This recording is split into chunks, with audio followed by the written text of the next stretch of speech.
Olá, amigos e amigas do saber. Neste episódio de hoje, nós vamos responder à questão por que o povo é alienado.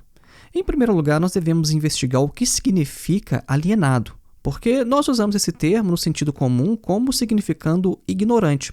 Só que a alienação no marxismo significa outra coisa. Às vezes a questão é colocada de tal modo como se a causa da alienação estivesse nas diversões do povo. Daí aquela frase, né? Enquanto te exploram, tu grita gol. Essa frase aparece em várias pichações em muros, em vários memes na internet. E aí algumas pessoas até respondem de forma jocosa, né? E tu também é explorado enquanto assiste aquela folha caindo da árvore naquele filme iraniano. Porque a ideia é que quem fala que tu grita gol enquanto te exploram, acha que se o povo não tivesse a diversão e estivesse vendo aquele filme cult iraniano com aquela bela cena da folha caindo na árvore, né, que é aberta a muitas interpretações, aí não, aí o indivíduo seria um indivíduo culto e aí ele não seria alienado. Só que nós vamos ver que o povo não é alienado porque ele tem suas diversões ou distrações. Nós queremos falar então nesse episódio mais especificamente o que é alienação e investigar se suas causas são realmente as diversões ou distrações. Acompanhe.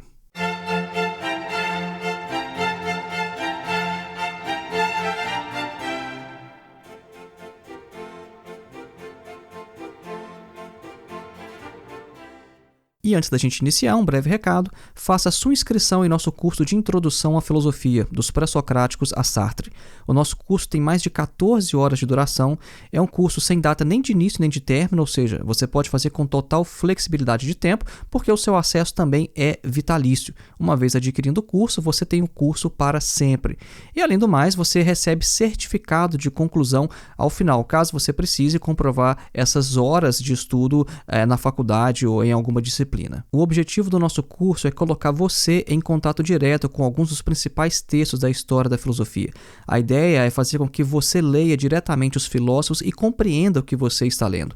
Então, ao invés de ler literatura secundária ou comentadores falando sobre os filósofos, você vai ler diretamente os textos do próprio Platão, Aristóteles, Epicuro, Marco Aurélio, Santo Agostinho, Descartes, Kant, Hegel, Marx e etc. Para mais informações, clique no link que está na descrição deste episódio, ou então o link que você pode encontrar também em nosso site, que é www.filosofiaepsicanalise.org. Voltando então ao nosso tema, por que o povo é alienado?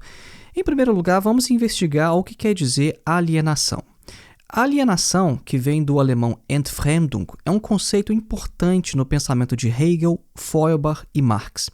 A ideia básica de alienação é a de estar separado, ou seja, alienado de alguma coisa, como às vezes é utilizado também no sentido jurídico. Esse termo Entfremdung, utilizado por Hegel e Marx, aparece, por exemplo, na tradução da Bíblia realizada por Martinho Lutero. Então é um termo que já tem uma longa história na tradição alemã. Para dar uma ideia de como Lutero utilizou esse termo, vamos ver aqui o livro de Efésios, capítulo 4, versículo 18. Em português ele é o seguinte: eles estão obscurecidos no entendimento e separados da vida de Deus por causa da ignorância em que estão. O Lutero traduziu assim no alemão: Ihr Verstand ist verfinstert und sie sind entfremdet dem Leben, das aus Gott ist. Então essa parte aqui, und sie sind entfremdet. Tá vendo? Entfremdet, que é o separado, o alienado. Então a gente pode ver que o Martinho Lutero já utilizava o termo alienação, ou seja, no sentido de estar separado, e apontando como causa a ignorância, porque é essa a ideia desse versículo aqui. Já em Hegel, nós temos a alienação em seu sentido mais filosófico, que é o que nos interessa aqui neste episódio. O Hegel vai descrever a alienação como a forma com que uma ideia, uma vez externalizada em um objeto, pode aparecer de maneira estranha ao sujeito que é sua origem. O interessante é que quando Hegel formulou esse conceito, ele estava realizando pesquisas em economia política. Para o Hegel, o progresso em relação ao absoluto é um processo de desalienação, quando aquilo que é separado de si mesmo vai progressivamente reconquistando sua unidade. Nós podemos dizer que a alienação é quando o indivíduo ele coloca o seu ser fora de si, em um objeto, em uma ideia, seja no que for, e ele não reconhece mais o seu próprio ser naquilo em que ele o colocou. Nós vamos ver que isso vai ficar de forma bem clara quando a gente falar de Feuerbach, porque o Feuerbach vai se basear, ele vai se apropriar desse conceito de alienação em Hegel e vai fazer uma aplicação no campo da religião. É importante mencionar também, apenas de passagem, que esse termo Entfremdung é um termo que tem um correlato que é o Entäußerung. São dois conceitos próximos e o Entäußerung significa exteriorização. A diferença básica entre esses dois conceitos é o seguinte: na Entfremdung, na alienação, o indivíduo coloca o seu ser fora de si, mas não se reconhece depois. Já na exteriorização, ele reconhece. A exteriorização é quando o indivíduo cria uma obra de arte, por exemplo. A criação de uma obra de arte é o quê? É, de certa forma, uma exteriorização do indivíduo. O indivíduo coloca o seu ser naquilo que ele está fazendo, naquilo que é a sua criação, mas depois ele se reconhece, ele fala: olha, isso aqui é obra minha, isso aqui é eu que fiz, isso aqui eu reconheço que o meu ser está aqui, eu coloquei o meu ser nesta obra de arte.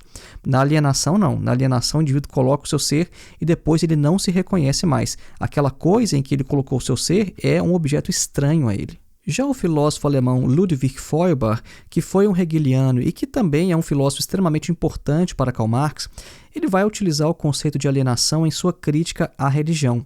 A alienação acontece, por exemplo, quando o homem cria Deus, mas não se reconhece nele. Em sua obra A Essência do Cristianismo, ele vai mostrar que a teologia, na verdade, é uma antropologia invertida. Ele quer mostrar basicamente o seguinte: olha, a verdade da teologia é a antropologia.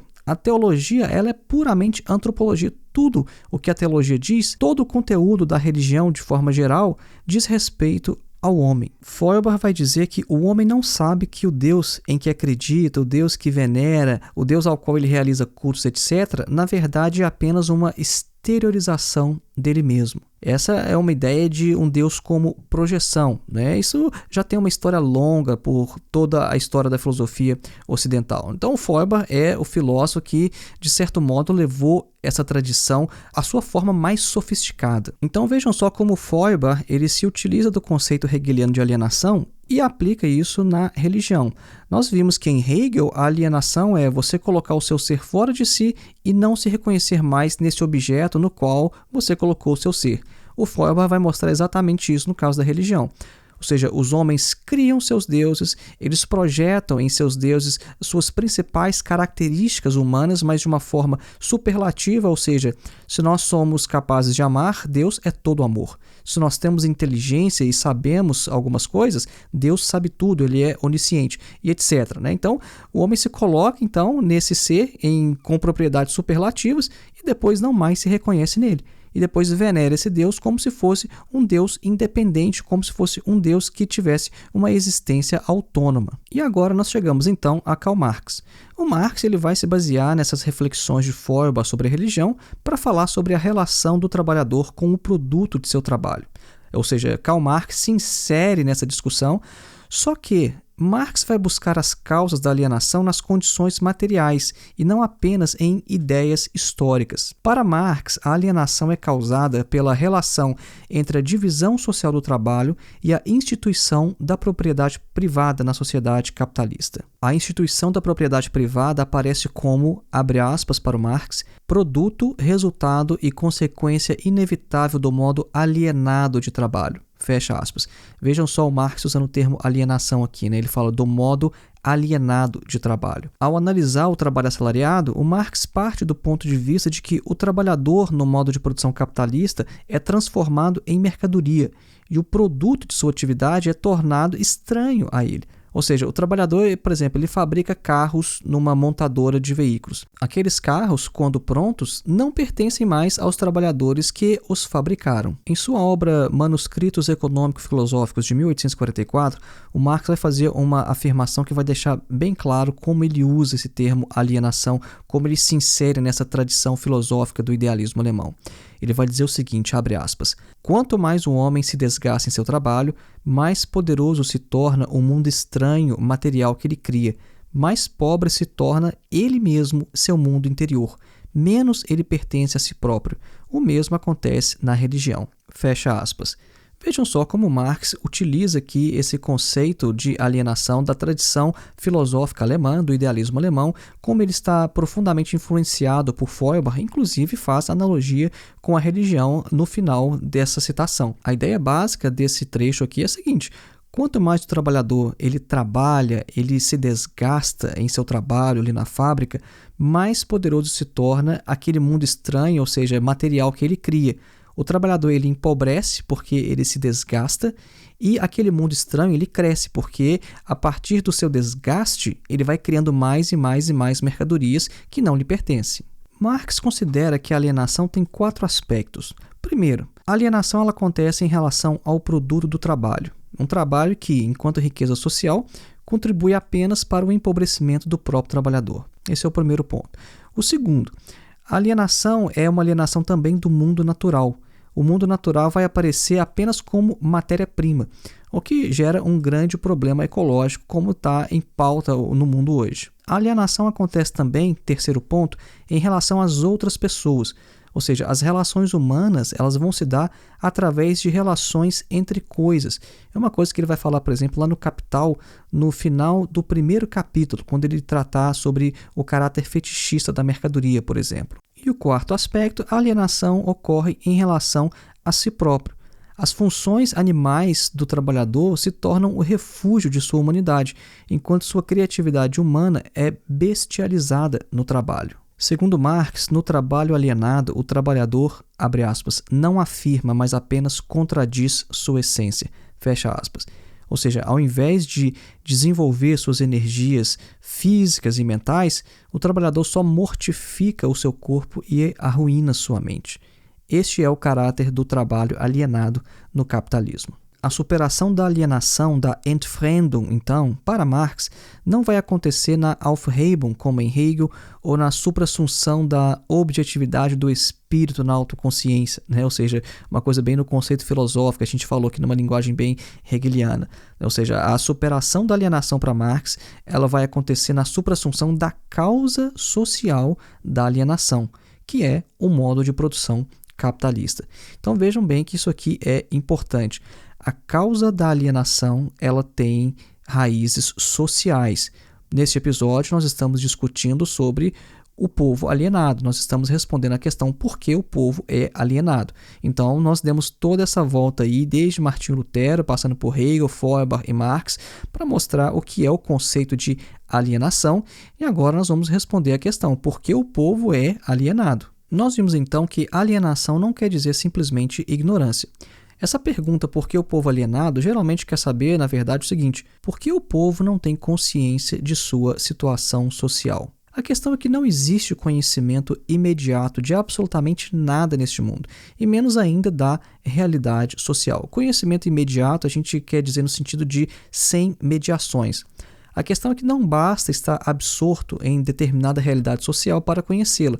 A experiência particular, a experiência que o indivíduo tem de um determinado contexto não fornece a totalidade, o universal. Por exemplo, uma pessoa que mora no Brasil em um bairro para ricos, em um bairro de luxo. Ele pode dizer que conhece a realidade brasileira porque ele tem uma experiência direta de estar ali imerso na sociedade brasileira. De certa forma, ele está lá dentro, ele vive lá. Uma pessoa, imagine, uma pessoa que nasceu num bairro de luxo, passou sua vida inteira ali, ele conhece o Brasil. Ele não conhece o Brasil em totalidade, mas ele conhece o país e ninguém vai dizer que ele não é brasileiro ou que ele não conhece, de certo modo, o Brasil. Mas é claro, ele conhece uma parte do Brasil, ele não conhece o Brasil em sua totalidade. E é essa a ideia do que a gente afirmou anteriormente aqui de uma forma filosófica. Não há conhecimento imediato da realidade, não há conhecimento imediato da totalidade. Uma lição que nós temos da dialética é que todo objeto é o resultado de múltiplas determinações. Todo objeto é resultado de um processo. Então, eu próprio, enquanto indivíduo, eu sou o resultado de um processo. O que aconteceria, por exemplo, se eu acordasse amanhã e não me lembrasse de minha própria história? Bom, eu perderia minha identidade. A sociedade em que vivemos, da mesma maneira, também é resultado de um processo. E se a gente não conhece a história dessa sociedade, como ela se formou para ser o que é hoje, nós também não sabemos, nós não conhecemos a sua identidade. Então, não conhecer a história de nossa sociedade é análogo a perder a memória enquanto indivíduo. Há, inclusive, vários livros e filmes, que exploram essa ideia de uma perda de memória. Uma bela manhã, o indivíduo acorda e não lembra mais de nada. Então, o que acontece? Ele não sabe quem ele é, ele não sabe onde ele mora, ele não sabe o que ele está fazendo ali, onde ele está, etc. É a mesma coisa de uma perspectiva social. Se a gente não conhece a história da nossa sociedade, a gente não tem identidade social. O indivíduo que não conhece a história do Brasil, ele não tem identidade enquanto brasileiro, ele não sabe o que é, de fato, ser brasileiro. O indivíduo, então, que enquanto trabalhador não conhece a história da classe trabalhadora no capitalismo, ele também não tem identidade enquanto trabalhador, embora ele seja membro da classe trabalhadora. O indivíduo, por exemplo, que acorda de manhã sem memória, de forma objetiva a gente pode dizer que ele continua sendo quem ele sempre foi, mas ele não tem consciência disso. Então essa pergunta, por que o povo alienado? Se ela é colocada no sentido de por que o povo não tem consciência de sua situação social? Nós respondemos dessa maneira. Porque não existe conhecimento imediato da realidade. Não basta estar imerso ali numa determinada sociedade ou cultura ou situação social para imediatamente ter consciência, saber o que tudo aquilo ali significa. Mas, respondendo à questão em seu sentido filosófico, nós vimos nesse episódio o que é alienação em Hegel, Feuerbach e Marx. Nesse sentido, nós podemos dizer que nós, o povo, nós somos alienados por causa do modo de produção capitalista. Nós somos alienados do produto do nosso trabalho e sofremos a alienação na própria atividade laboral. A raiz da nossa alienação está no próprio capitalismo, está na forma de organização social. Dessa forma, não é o futebol, a novela ou qualquer outra distração o que nos impede de perceber a realidade social. Nossa alienação ela tem origem no capitalismo e a ignorância, que não é exatamente alienação, não é causada pela diversão. Então, de forma alguma, a gente pode dizer, tira o futebol, tira a novela, que aí o povo vai desenvolver consciência da realidade social. A coisa não é tão simples assim. Se a gente tirar a diversão do povo, o que a gente vai ter é unicamente um povo mais triste. Então foi esse aí o nosso episódio de hoje. Lembrando mais uma vez, faça sua inscrição em nosso curso de Introdução à Filosofia, dos Pré-Socráticos a Sartre. O link para o nosso curso está na descrição deste episódio. Um grande abraço e até a próxima.